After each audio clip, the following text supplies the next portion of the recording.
Bismillahirrahmanirrahim. Dear students, today we are going to study recessive lethal alleles in part 1 of this lecture. And as an example, we will be looking at the genetics of yellow coat color in mice. Lucien was a person who studied coat color in mice, and during his experiments, when he was crossing yellow mice with non-yellow mice, he was always getting 3 to 1 ratio, and he was thinking that this yellow coat color in mice is following the Mendelian ratios. But whenever he crossed, he was crossing yellow mice with yellow mice, he was always getting 3:1. As in the case of Mendelian experiments, when heterozygous F1 generation are self-crossed, so F2 ratio is always 3:1. So when he was always getting 3:1, his results were questioned, and it means that he was never able to produce pure breeds of yellow mice.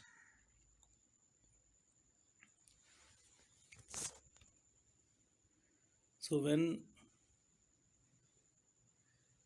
yellow heterozygous is crossed with yellow heterozygous,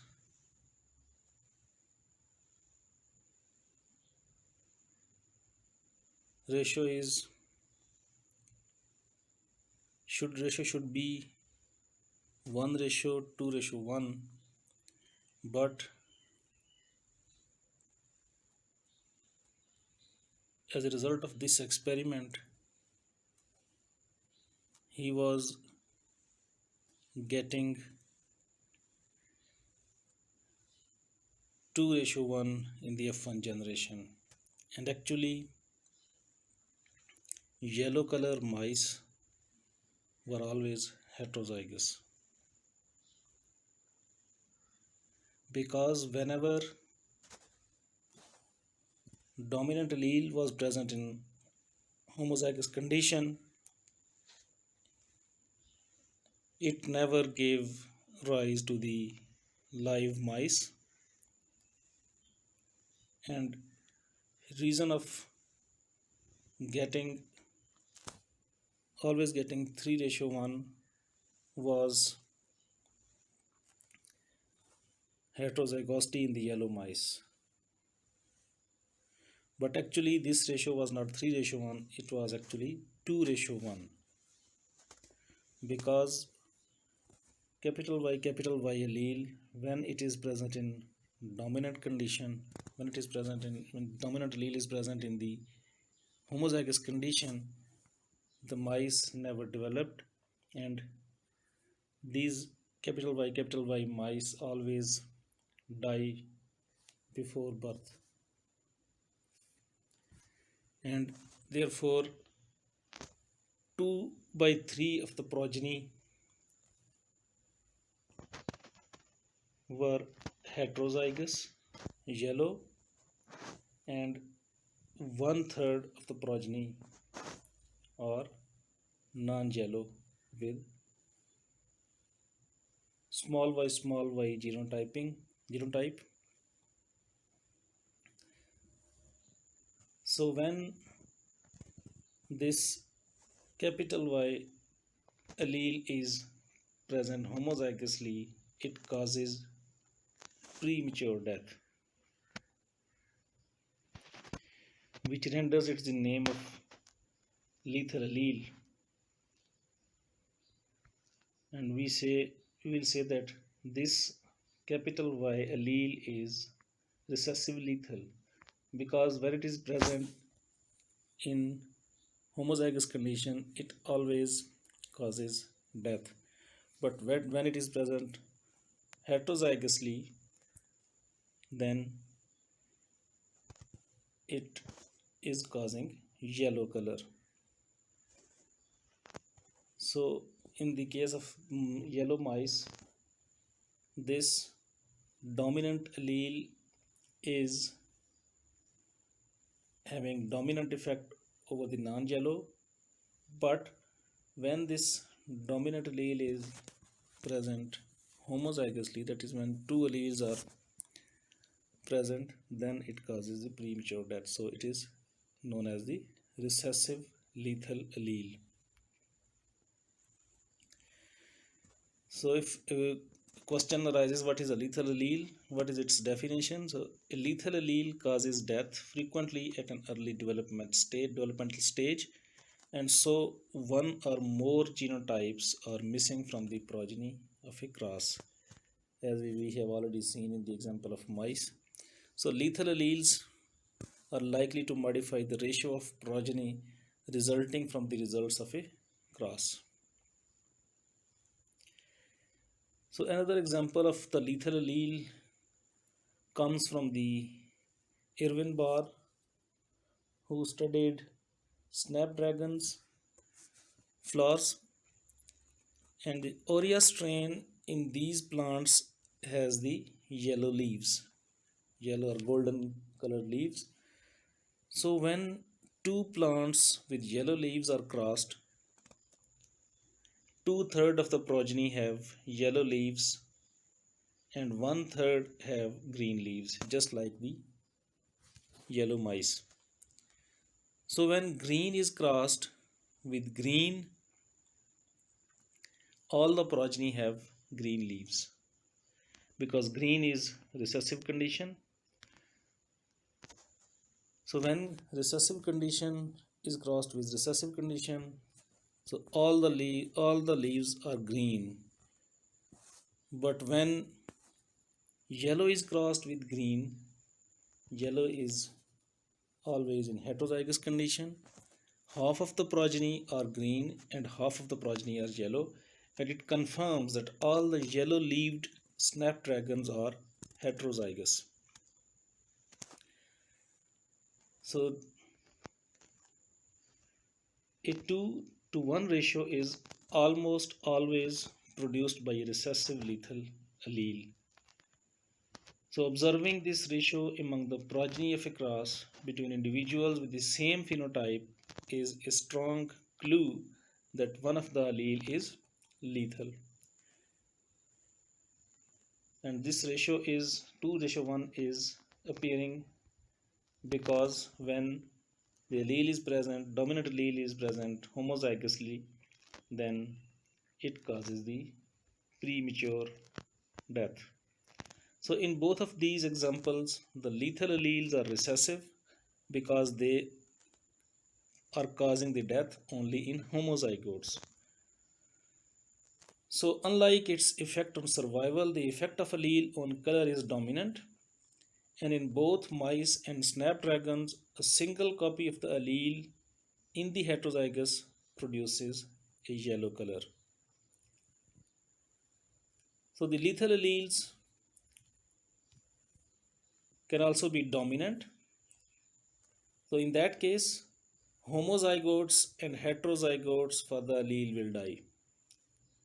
So this should be very clear in mind that when recessive lethal allele is present, then in homozygous condition, when the dominant allele is present in homozygous condition, individual will die. But in the case of dominant lethal alleles, both dominant homozygotes and heterozygotes will also die. So truly dominant lethal alleles cannot be transmitted unless they are expressed after the onset of a reproduction, as in the case of Huntington disease. And with this example we have already studied in detail in our previous lectures. So in this topic, in the first part of today's lecture, we have discussed recessive lethal alleles. So always keep in mind that when lethal allele is homozygously present in causing the death, then it is recessive lethal. And when dominant lethals are present, in that case, both homozygotes having dominant allele in homozygosity, both dominant alleles are present, and when dominant allele, single dominant allele is present in heterozygous condition, then the individuals will die.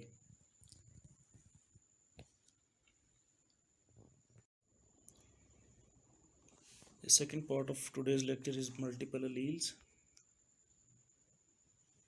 So most of the genetic systems that we have examined so far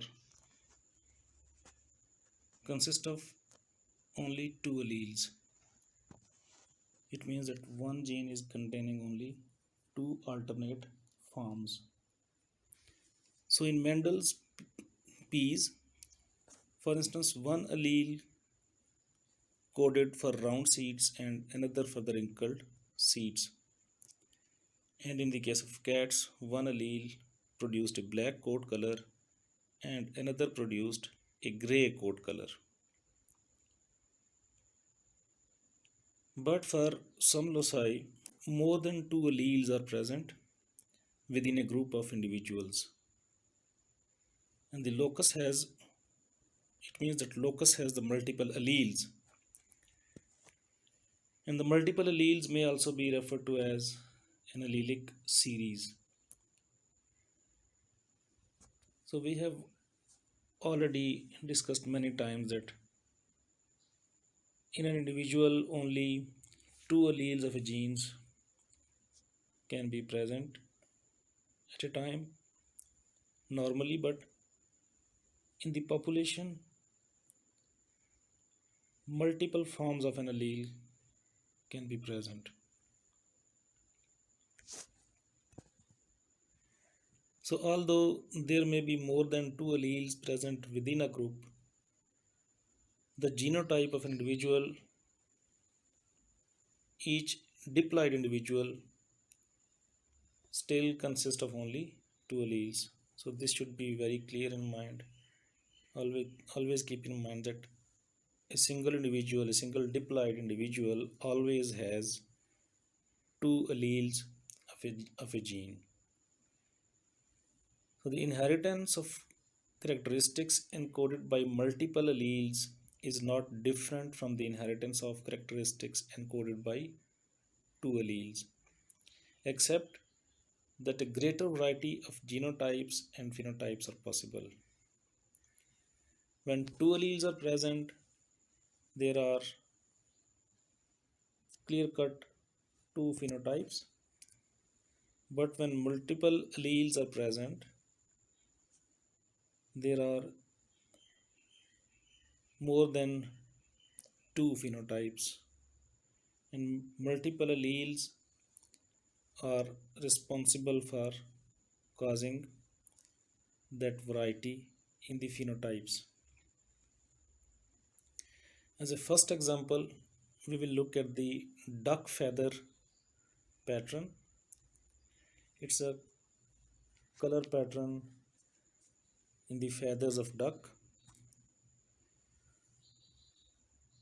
An example of multiple alleles is seen at a locus that determines the feather pattern of mallard ducks. And there are three alleles, and one allele, capital M, always produces the wild type mallard pattern, and a second allele, MR, produces a different pattern that is called restricted, and a third allele, small m d, produces a pattern which is termed as dusky. So these three alleles are coding three different color patterns on the feathers of duck. So in this allelic series, restricted is dominant over mallard and dusky, and mallard is dominant over dusky.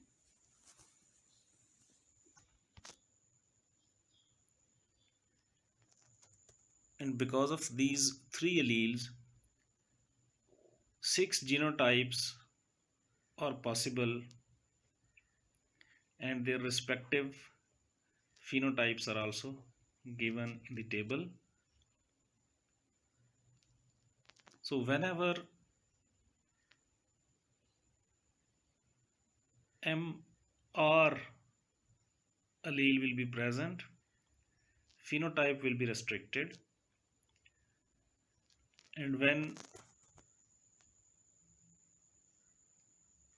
MR allele is not present, no, and then M allele will be giving the mallard phenotype, whereas when small md genotype will be present, it will be coding the dusky color in mallard ducks. So because of three alleles, we are getting six phenotypes. So it means when number of alleles are increasing, number of phenotypes are also increasing. When we were having two clear-cut phenotypes, as in the case of Mendelian ratios, then we were having only two phenotypes. But when the number of alleles is increasing, combinations of different genotypes are increasing, and we are getting different range of phenotypes. So in general, the number of genotypes possible will be can be calculated by using the formula n into n plus 1 divided by 2, and in this formula n equals the number of different alleles at a locus, and working crosses with multiple alleles is not different from working crosses with two alleles. So when we are dealing with the crosses in the case of multiple alleles and multiple genotypes, so we are dealing similarly as we are dealing with the crosses having two alleles. So Mendel's principle of segregation still holds as shown in the cross between a restricted and mallard duck. In the next slide, we will be looking at the cross between restricted duck and a mallard duck. So if in the parental generation we are crossing restricted with the mallard, and both are in heterozygous condition, we already know that restricted is dominant over mallard. So when these two heterozygous conditions are crossed, so we are getting 1 ratio 1 ratio 1 ratio 1 in the F1 generation. And in this case, when MR allele is present, phenotype is always restricted, and when capital M allele is present, phenotype is mallard, and similarly when both alleles are small m, then the appearance will be dusky. So in this case, the phenotypic ratios will be 2 ratio 1 ratio 1. It means that half of the progeny is having restricted phenotype, whereas 25% are mallard and 25% are dusky. So another example of the multiple allele system is ABO blood groups, and this ABO locus is determining the ABO blood types in human, like the MN locus system, and it codes for antigens on red blood cells. And ABO system is coding the antigens that are present on the red blood cells, and they are used for for typing the blood types in different individuals. And in this case also we have three alleles, and three common alleles of ABO blood group locus are IA, which is coding for the antigen A, and IB, which codes for the antigen B, and I allele, which is coding for no antigen. So we have three alleles in the ABO blood group system. In the case of duck feather colors, mallard was dominant over, sorry, restricted was dominant over mallard, and mallard and dusky, and mallard was dominant over dusky. But in the case of ABO blood groups, A and B are codominant, and I is the recessive allele.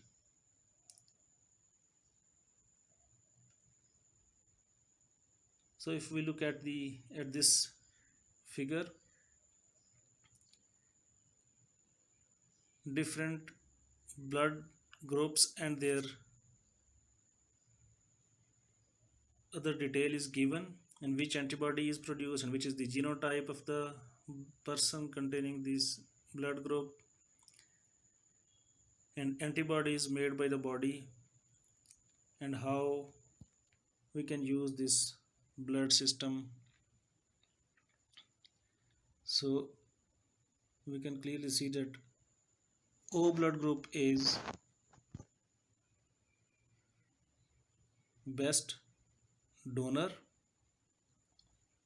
because it can donate to any blood group, and AB blood group is best recipient because it can receive blood from all these all the other blood groups.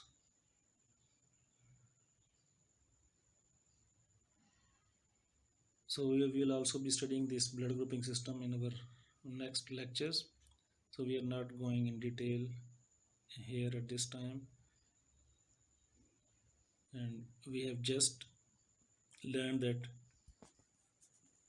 multiple alleles are causing different phenotypes, multiple phenotypes, and we have studied two examples. One was feather colors in duck, and second example was multiple allele in the blood grouping system.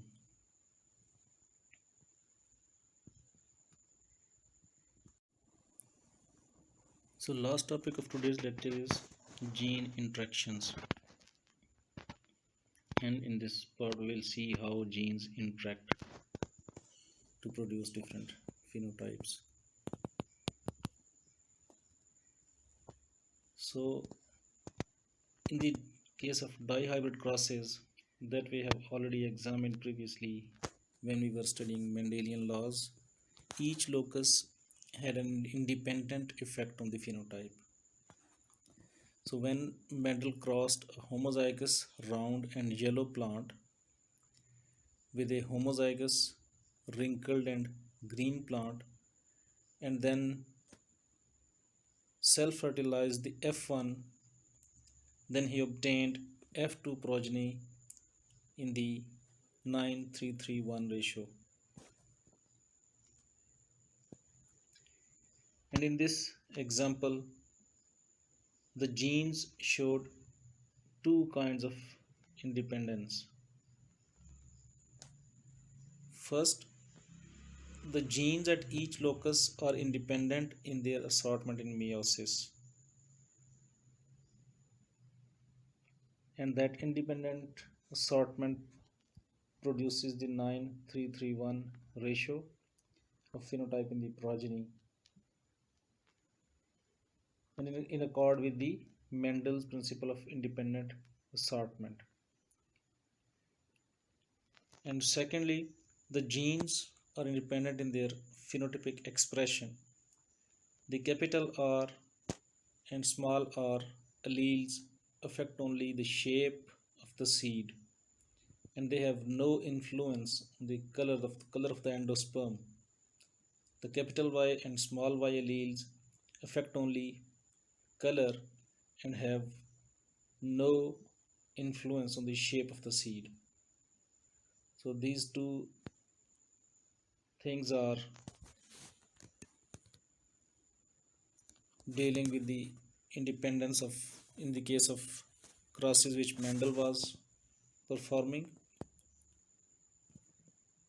And frequently the genes exhibit independent assortment, but they do not act independently in their phenotypic expression, and instead the effect of genes at one locus depend on the presence of genes at other loci. In the case of Mendel's experiment, there was no effect on other loci. So this type of interaction between the effects of genes at different loci is termed as gene interaction. And definitely this implies for the genes that are not allelic.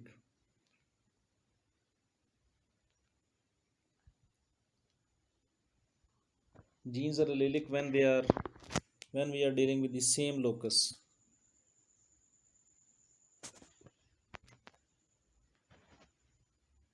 So the gene interaction that produces novel phenotypes. So as an example, let us first examine gene interaction in which genes at two loci are interacting to produce a single characteristic. So fruit color in the pepper Capsicum annuum is determined in this way.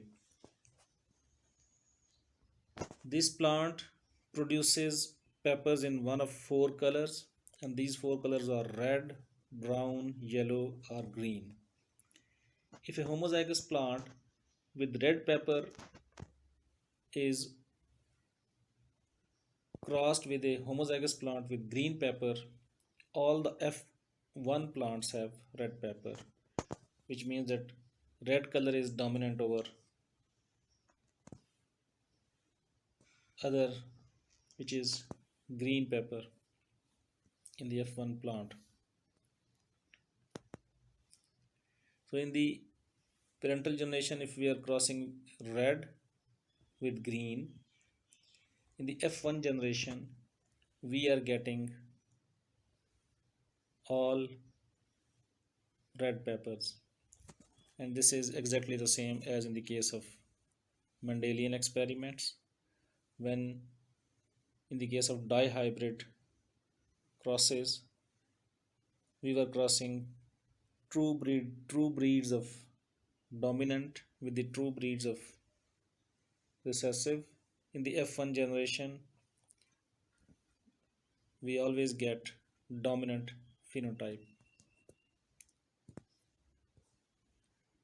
But when F1 generation is self-crossed,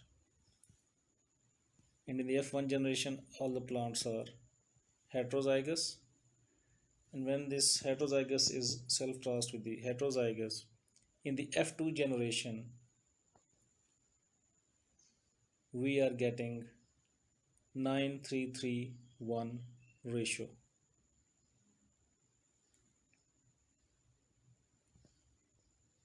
So when the F1 are crossed, the F2 ratio is always 9331 and all the four colors are present. So this dihybrid ratio 9331 is produced by a cross between two plants that are both heterozygous for the for two loci. So in the case of pepper, a dominant R allele at the first locus is producing the red pigment, and the recessive small r allele at this locus produces no red pigment. And a dominant allele at C at the second locus causes decomposition of the green pigment chlorophyll, and the recessive allele C always allows chlorophyll to persist. And the genes at the two loci then interact to produce the colors seen in F2 peppers. So for the four genotypes, we are getting four different phenotypes. When capital R and capital C allele are present, phenotype will be red.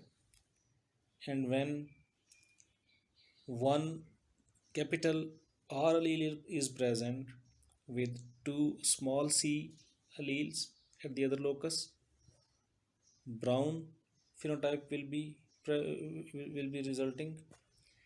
And when small r alleles are present with one capital C allele, then color will be yellow. And when both genes are homozygously present with recessive alleles, small r, small c, then phenotype will be green. So these two loci are interacting to produce these four phenotypes. So now if test cross between F1 plant and a plant with green pepper is performed,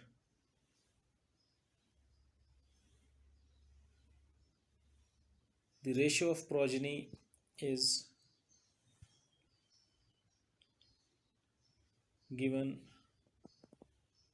in this figure. So when we are working with this type of crosses, we can just use the multiplication rule of probability.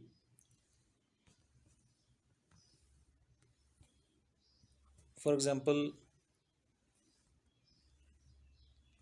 we can calculate the probability of capital R small r, and then probability of capital C small c, and then when we will be multiplying these two probabilities, we will be getting the probability of phenotype, red phenotype, and similarly all other calculations. We have already discussed these rules of probability in detail, multiplication rule and addition rule of probability. So working with the crosses, we always first calculate the probability of one locus and then probability of getting a genotype at the other locus, and then by multiplying those two probabilities we can get the overall probability of getting the dihybrid plant. So we have also discussed the gene interactions and how genes can interact to give rise different phenotypes at two loci. So this is enough for today's lecture. Hope you have all enjoyed. Go through these slides, and you can also consult the book which you already have, and then we can discuss in the online session. Thank you.